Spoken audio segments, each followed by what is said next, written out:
Hello, everybody. Welcome back to the channel. As you can see on the screen, I am Nick Arcana, and here I brought back four more movies that I watched in March. Most of the time with my wife. Two times with my wife. The other two, she just sat there and didn't pay attention. And shame on her.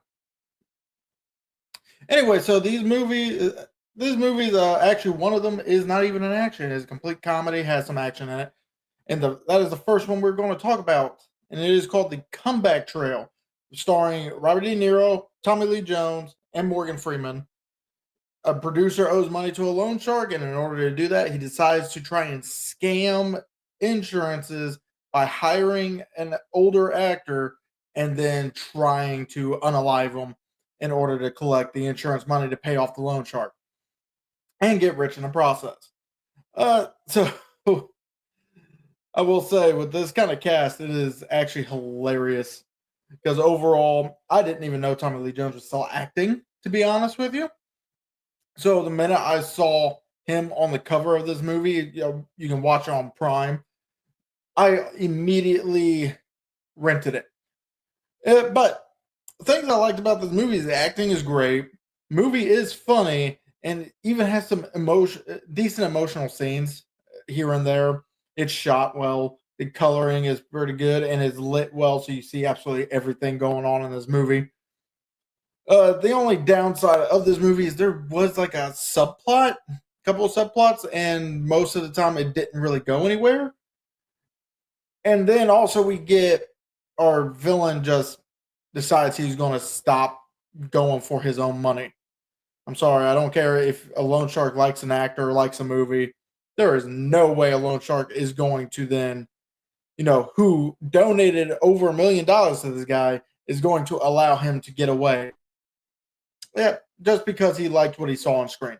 I don't think that's going to happen. But at the same time, it's a movie. It's not supposed to be believable, especially this one. Uh, Morgan Freeman cursing just makes me laugh every time. I don't know why. The first time I heard him curse was Wanted. He probably did it beforehand, but that's the first time I've ever heard him curse, and it is hilarious. This time he curses nonstop. So I was laughing every single time he was on screen. Plus, seeing him as a loan shark was just kind of out there, but at the same time, it is what it is. Overall, I do recommend this movie to anyone who likes comedies, who likes the more Western feel, and also anyone who's a fan of any of these actors.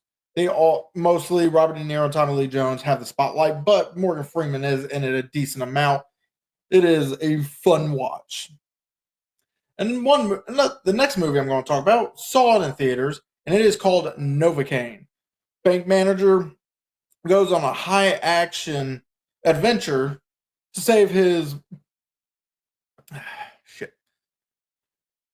Movie I saw in theaters is called Novocaine. Bank manager goes on a high action adventure to save his girlfriend who was kidnapped. Now, and this movie stars Jack Quaid, and what I did not know at the time, it also starred Amber Midthunder. And this movie is fun. It is exactly what you were expecting coming in. By the way, the bank manager, the trailers gave it away, so I have no problem submitting it.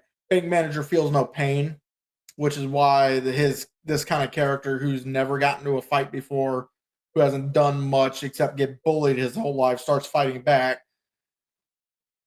But yeah, there's a fun action movie, has a lot of funny scenes in it. It also has the guy from Spider-Man, not Tom Holland. But all the acting was good. It is funny at times. There are a lot of intense fight scenes, also pretty fun fight scenes. You got a kitchen fight that's extremely fun, and I like kitchens. But overall, there really wasn't much of note for me to say I disliked. Even thinking about it now, there's nothing I can say I disliked. I liked all the characters. The action scenes were filmed and edited correct, were filmed and edited well. You can actually tell what is going on. There are quick cuts, but nothing of note that made you forget what you were watching for a second. And overall, it is a extremely fun movie. I recommend it to anybody. I recommend it anybody to also watch it in theaters because this movie was meant to be in theaters. Is big fun action. I've said the exact same thing 5 times, so let me move on because there's nothing else to talk about. It's just, you're paying to go see a fun action movie, and that's what you're going to get with this movie. Nothing of note. So the next movie I watched, actually I saw once before. It's kind of a semi-older movie. It was from 2013, a low-budget horror called No One Lives. A group of criminals carjack a couple only to come face to face with a sadistic serial killer. He does not like being called a serial killer. Also, he likes to be called he is a psychopath. He has absolutely no feelings to him. He literally couldn't care less about what is going on around him, to him, or to anybody in his general area. Even those he claims to care for, he just doesn't care. He does have the he gets weird obsessions of certain characters, keeps them, and it is, for lack of better words, this movie would have been good. Luke Evans does great as this psychotic serial killer who has absolutely no emotions to him at all. And I just wish the movie actually had a bigger budget. Not to say that the movie isn't good now, but it could have been better with a bigger budget. And you can say the same thing about all these other horror B movies, but at the same time, you do get that B movie schlock that you just don't get anywhere else. And sometimes that's what people need. They don't need these big, well-acted movies. They sometimes need these B movies with like one good actor. The rest is just so bad it's good kind of acting. And my likes is the atmosphere, the lighting, decent kills. Though most are off screen, unfortunately. But at the same time, ran out of budget after like the first 2 kills, I'm sure. And of course, Luke Evans does a great job.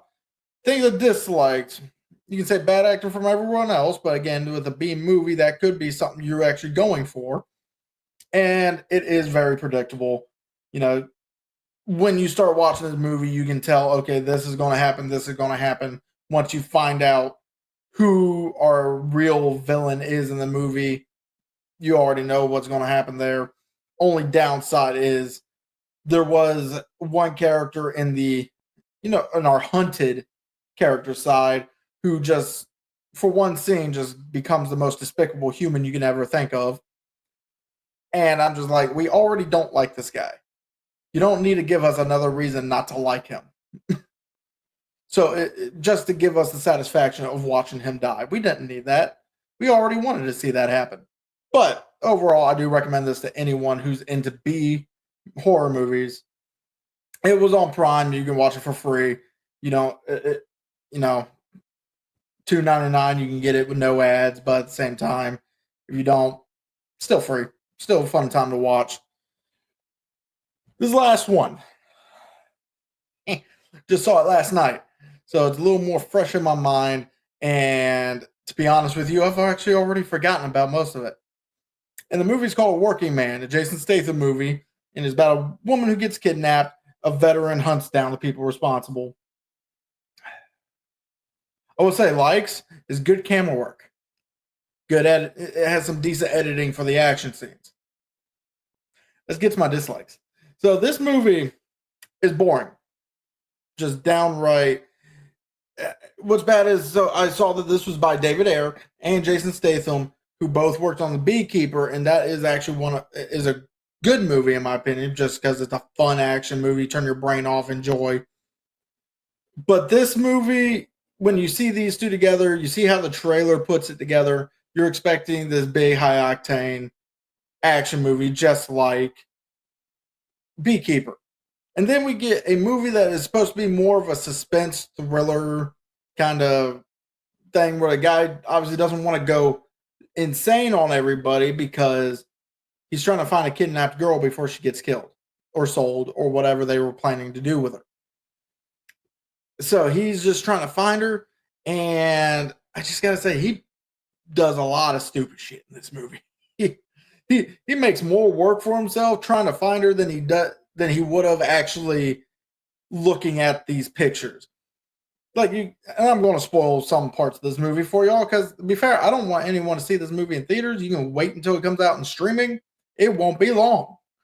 But there's one scene in this movie where we get our character going to a drug dealer to then be part of that gang, be part of the crew, just so he can get in with them to be able to get information out of them on where the girl is. And come to find out, he can look at the picture and see who was following the girl the entire time and know who he would be looking for. Because he has a friend in the police. And that friend shows up once, and all of a sudden it doesn't show up again. Yeah, so again, he makes more issues for himself than he should in this movie, in my opinion. Some scenes and plot points felt forced and unnecessary. They show his character have a daughter. She shows up in 3 scenes. They mention she's in trouble. Nothing comes of that. You know, when they mention she's in trouble, takes her to his friend's house, who is a blind vet, alongside what Jason Statham's character was in this movie. I'm expecting, okay, there's going to be people going to that place because they found out this man had a daughter and a grandfather-in-law or father-in-law. They go after him, so they should know exactly who he is. So they should know who he would trust. And yet they decide to leave the little girl alone, not go after the friend, which would have been cool because it was David. This friend was played by David Harbour. It could have had a fun action scene with David Harbour going through his own house, taking out bad guys as a blind man. That's just a missed opportunity for me there. Also, the progression of this movie, kind of like the progression of what I'm doing here, where it feels off. I'm jumping from movie to movie to movie, not really settling down. I was told if I'm dry, I'm boring. But so this movie, it's just the progression just feels so off. Especially in the very beginning, you just get scene after scene after scene, trying to progress to the actual events that people come to the movie for, without any real substance to all these scenes leading up to it. And even during the scenes, you get a bunch of progression points that feel off, doesn't feel deserved, and is just there to be there. And then you get your final climax scene, and I never felt danger for our character in the first place. An action movie isn't really great unless you have some kind of intensity, some kind of feeling that your main character is in danger. And it doesn't even need to be Jason Statham's character. It could have been the girl that gets kidnapped. She wasn't at all felt like she was in danger. And she was kidnapped the whole movie. So overall, I don't really recommend this movie. If anyone's a fan of Jason Statham, check it out, but wait until it comes out and streaming. Overall, if I can give any of these movies a rating, this is the lowest rated movie. I would give it, in my opinion, like a 1 out of 5 because it is boring. And so, everybody, hope you all have a good rest of your week. I'll see you next month for the April reviews. Hope everyone's doing good. Have a good rest of your week, rest of your month, rest of your year. And I don't care what Vic says. I like all of y'all. Except for you, Just. Sitting there threatening my Mountain Dew Code Red. That's dew abuse, sir. Don't do that.